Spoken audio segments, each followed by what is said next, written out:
छोड़ करके चले गए। भगवान की रानी जितने अन्य हैं पटरानी को छोड़ करके ऐसे इनके कुल में जो एक बीज बचा हुआ है बाहर, जिनका नाम ब्रजनाभ है, और ऐसे ब्रजनाभ जी महाराज की चिंतित होकर के क्या करें, जब मथुरा में आए, मथुरा में कुछ नहीं देखा, दुखी हैं। परीक्षित जी का आगमन हुआ और परीक्षित जी महाराज से जब प्रार्थना करते हैं हम किन पर शासन करें, यहाँ तो कोई प्रजा है ही नहीं। उसी समय में सांडिल्य महाराज इनके कौल और हित्य हैं, उनको बुला करके वंदन किया है। भगवान कहाँ चले गए, लीला स्थली कहाँ गए हैं, उन्हें समझाया है कि भगवान कहीं गए नहीं। भगवान की दो मुक्तिया लीला है, वास्तविक लीला और व्यवहार की लीला। व्यवहार की लीला करते करते वास्तविक लीला में प्रवेश मिल जाता है। इसलिए आप लोग व्यवहार की लीला करें, व्यवहार की लीला करेंगे तो भगवान नित्य मिलेंगे, भगवान का अनुभव होने लगेगा। कैसे हो, स्थल का चयन किया गया है, पुनः ब्रजनाभ जी महाराज ऐसे वृंदावन को बसाए। गोकुल, मथुरा, बरसाना, काम्यवन आदि ब्रजनाभ जी के द्वारा स्थापित किया हुआ। भगवान कहीं जाते नहीं, आत्मा तो राधिका तस्य तैव रमणादसो, वो राधा रानी के ही तो श्याम सुंदर हृदय हैं, इसीलिए उनको छोड़ करके कभी जाते नहीं। वृंदावन महिमामृत में प्रोधानंद सरस्वती ने कहा है, वृंदावनम परित्यज्य पादविकम न गच्छति, भगवान इस वृंदावन की भूमि को छोड़ करके कभी नहीं जाते। रेमन वृंदा विपिन निहार, विपिन राज सीमा के बाहर हरिहु को निहार, भगवान को श्याम सुंदर ऐसे स्थल को छोड़ करके नहीं जाते हैं। इसलिए ऐसे श्याम सुंदर को छोड़ करके मैं किसे और निहारूं। श्यामम हिरण्य प्रदिम वनमाल्य वरहा धातुम प्रवाल प्रवेश मनुप्रदान से विन्यस्त हस्त मितरेण गुणाब्ज मनुजम कर्णोत पलालक कपोल मुखाब्ज। जो एक बार श्याम सुंदर को निहार ले, जो राधा रानी को निहार ले, फिर यह आंख और किसी को निहार नहीं सकती।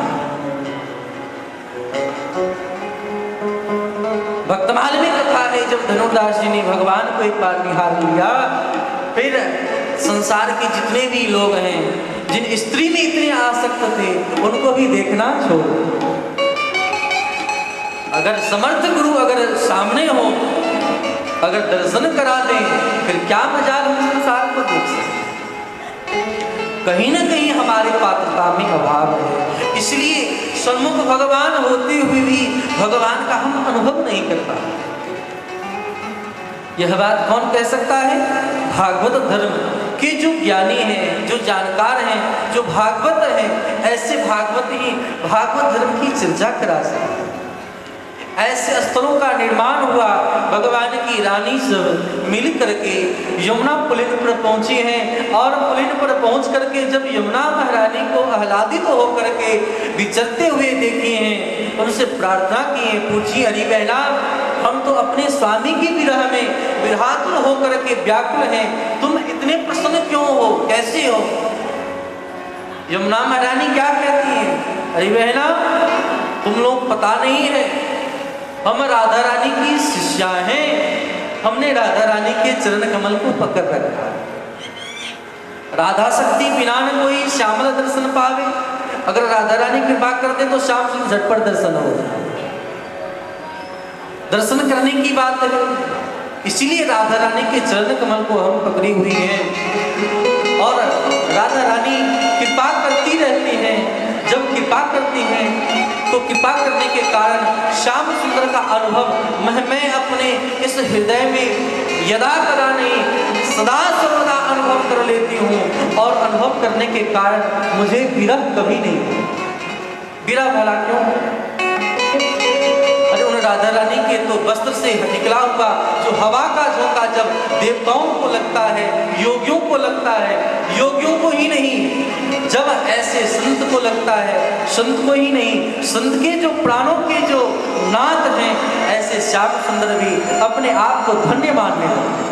यस्याकदापि वस्त्रांचल खेल नुत्थ धन्याति धन्य पवनेन कृतार्थमानि योगिंद्र दुर्गम गतिर मधुसूदनोपि तस्या नमस्तु शुभानु विशेष रूप। ऐसे श्याम सुंदर भी उस दिशा में जहाँ राधा रानी राधा कुंड श्याम कुंड के ऊपर तलहटी में विराजमान है, श्याम सुंदर का चिंतन कर रही है, उनके वस्त्र से आच्छादित होकर के जब वह हवा का झोंका श्याम सुंदर को प्राप्त होता है, श्याम सुंदर भी अपने आप को धन्य मानता है। कृष्ण कर्णामृत में श्री बिलमंगल जी ने यही बात आगे जिक्र किया। हे देव, हे दैत, हे भुवनैक बंधो, हे कृष्ण, हे चपल, हे करुणैक सिंधो, हे नाथ, हे रमन, हे नैनाभिराम, हाहाकदान भक्तास्मि पदम दिशो में। हे प्राणनाथ, आप कहाँ हो? इस प्रकार अगर हम पुकारते हैं तो श्याम सुंदर का जरूर दर्शन होता है। इसलिए तुम चिंता मत करो, भगवान की कथा सुनो। अरे जब राधा रानी को भी विरह हुआ था श्याम सुंदर के लिए, ऐसे समय में राधा रानी के पास भगवान ने अपने पार्षद को भेजा। और पार्षद कौन? महान भागवत कौन? श्री उद्धव जी महाराज जाकर के कुसुम सरोवर पर जाकर के, उद्धव कुंड पर जाकर के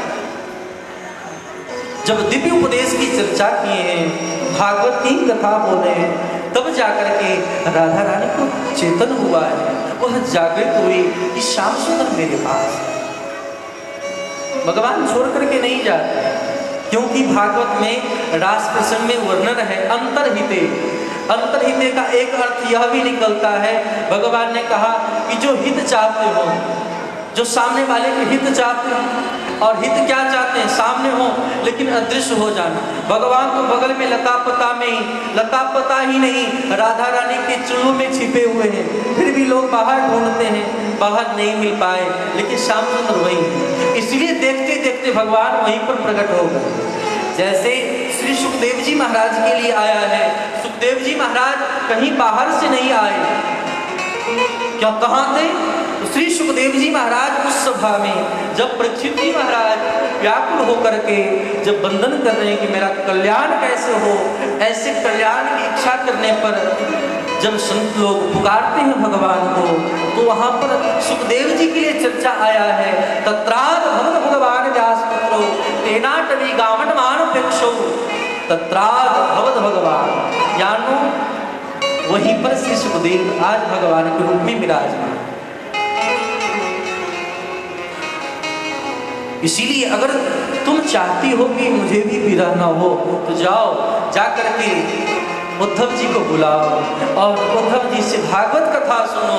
जब कथा सुनोगे तो कल्याण हो जाएगा। यह जो विरह का भाव है, विरह अपने आप खत्म हो जाएगा। इसलिए गोपी सब गाये हैं, तब कथामृतम तप्त जीवनम कवि विरतम कलम सापहम श्रवण मंगलम श्रीमदातम भुवि गृह्णन्ति भूरिदाजनः। अरे संसार में जो अमृत है, वह अमृत कभी भी आपका कल्याण नहीं करा सकता। गुरुदेव भगवान कहा करते हैं बराबर कि अमृत की चर्चा सिर्फ है संसार में, क्या किसी को अमृत मिला है? किसी को अमृत मिला नहीं। कोई व्यक्ति बता दे अमृत मिला? अरे सुरभानु ने अमृत पान भी किया, फिर भी तो मरना तो पड़ा है। भगवान ने मोहिनी रूप धारी चक्र सुदर्शन से उन्होंने गला काट दिया, दो भाग में राहु और केतु बनना पड़ा। अमृत पान करके देवताओं को भी सदैव भागना पड़ता है। ऐसा अमृत किस काम का जो मनवंतर व्यतीत होने पर उनको शरीर छोड़ना पड़े। या भागवत के अंत में देखें, जब परीक्षित जी महाराज भगवान को प्राप्त हो गए, ऐसे समय में जब सर्प ने इनके शरीर को स्पर्श किया, परीक्षित जी के पुत्र जन्मेजय जी को जब क्रोध आया है, सर्प यज्ञ किए हैं, बड़े बड़े सर्प मारे गए, लेकिन जब तक्षक नहीं आया, इंद्र के सिंहासन से लिपट गया, और ऐसे समय में ऋषियों को उत्तेजित करके कहा आप इंद्र के सहित भस्म कर दे ऐसे तक्षक को। और भागवत में चर्चा है इंद्र अमर हैं, क्योंकि एक ही इंद्र नहीं, मुक्तया इंद्र भी भगवान श्री हरि ही, भगवान ही इंद्र रूप है। और ऐसे इंद्र आज सिंहासन सहित ऊपर से गिरता पड़ता हुआ दौरा दौरा गिरते हुए यज्ञ कुंड की ओर लपक रहा है, लेकिन ऋषियों ने रोका। मतलब क्या, मानो इंद्र भी भस्म हो सकते हैं। ऋषियों के तेज के सामने किसको झुकना नहीं पड़ेगा। इसीलिए हम भक्ति मार्ग पर चलें। भक्ति मार्ग पर जो चलता है उसे कोई भी व्यक्ति कितना भी चाहे हम तहस नहस कर दें, कुछ नहीं कर सकते। भागवत में कथा है महाराज अम्बरीश जी की, सभी मन कृष्ण पदार बिंदयो वचांस वैकुंठ गुणान वर्णने करोड़ हरे मंदिर मार्जनादेशु स्तुतिम चकारा सत कथोदय। ऐसे भगवान की लीला कथा से जुड़े हैं, उनका सर्वांग अंग भगवान के सेवा में लगा रहता है। भगवान के लिए जब चक्की चलाते हैं, भगवान को मखा करने लगते हैं, जब शीतल शीतल सुगंध हवाएं लगती है, ऐसे समय में भगवान ने सुरक्षा में सुदर्शन चक्र को रखा है। एक संत दुर्वासा जी जब ऐसे संत ऐसे भक्त का अपमान करते हैं, जब कृत्याग को प्रकट कर देते हैं, उस समय सुदर्शन चक्र ऐसे दुर्वासा जी को भी नहीं छोड़ते। दुर्वासा जी महान भागवत हैं और साथ साथ भगवान शिव के अवतार भी माने गए हैं। चक्र सुदर्शन ऐसे भक्त दुर्वासा को का पीछा करने लगे, कहाँ हर जगह गए, लेकिन कोई रक्षा जब नहीं किया। अंत में भगवान हरि के पास पहुंचे, भगवान हरि ने भी मना कर दिया। जबकि भगवान का वचन है सन्मुख होई जीव मोहि जबहि जन्म कोटि अगनासहि तबहि। मैं उसके दुखों को हर लेता हूँ, जो शरण में आ जाए, भले ही कैसा भी व्यक्ति क्यों ना हो, ऐसे शरणागत की रक्षा करना भगवान का काम है। लेकिन भगवान भी अपने वचन को त्यागते हुए छोड़ते हुए दुर्वासा की रक्षा नहीं किए। दुर्वासा जी से एक ही बात कहते हैं, साधवो हृदयम मह्यम साधुनाम हृदयम तो हम मदन्यंत देन जानती ना हम तेभ्यो मना करती। मैं और किसी को नहीं मानता, साधु को हृदयम नहीं। साधु यानी बेस बना ले उन्हीं साधु नहीं, अरे साधु तो स्वभाव है। इसीलिए यहाँ महात्म्य हमने श्रवण किया, सेवक साधु पुरुषाम जय काम कृष्णा। भले ही त्यागी हो, वैरागी हो, अमलात्मा हो, विमलात्मा हो, लेकिन अगर भक्ति के क्रम में भी आगे नहीं बढ़ रहे, मतलब तदीयता तदीयता मदीयता, और उनके जीवन में जब तक मदात्मका भाव जागृत न हो, मानो वह भक्ति मार्ग में आगे नहीं कर रहे। और ऐसे भगवत भक्त जब भगवान के शरण में भगवान ने रक्षा नहीं किया, भगवान के चरण कमलों में निवेदन किया, प्रभु आपकी हमारी शरणागति तो तब तो व्यर्थ जाएगी, लोग क्या कहेंगे आपको। भगवान बोले चलो ऐसी कोई बात नहीं, मैं उपाय बता देता हूँ, क्या करो तो तमेव शरणम याहि, उन्हीं के शरण में जाओ, कल्याण हो जाएगा। और ऐसे समय में दुर्वासा जी गए तो कल्याण हुआ। कहने का तात्पर्य है जब तक हम कथा नहीं सुनेंगे, संतों का संग नहीं करेंगे तो कल्याण नहीं हो सकता। भागवत धर्म में आप किसी का भी प्रसंग देखें, श्री ध्रुव जी महाराज भगवान मिल चुके हैं, लेकिन ऐसे ध्रुव जी के जीवन में भी जब यक्षों का संग आया है, उनके भाई का वध कर दिया यक्षों ने, कुबेर पर चढ़ाई कर दी, अनेक यक्षों का वध कर दिया। तब मनुजी महाराज आकर के समझाए हैं, अलंपत साथी हो, ये क्या कर रहे हो, कहाँ लगे हो। इसलिए जरूरी नहीं है कि बहुत त्यागी, किसी वस्तु की चाह नहीं, कामना नहीं है, क्रोध नहीं है, लोभ नहीं है, मोह नहीं है, लेकिन इतना होने के बावजूद भी अगर भगवान में प्रेम नहीं है तो श्रम ये भी केवल।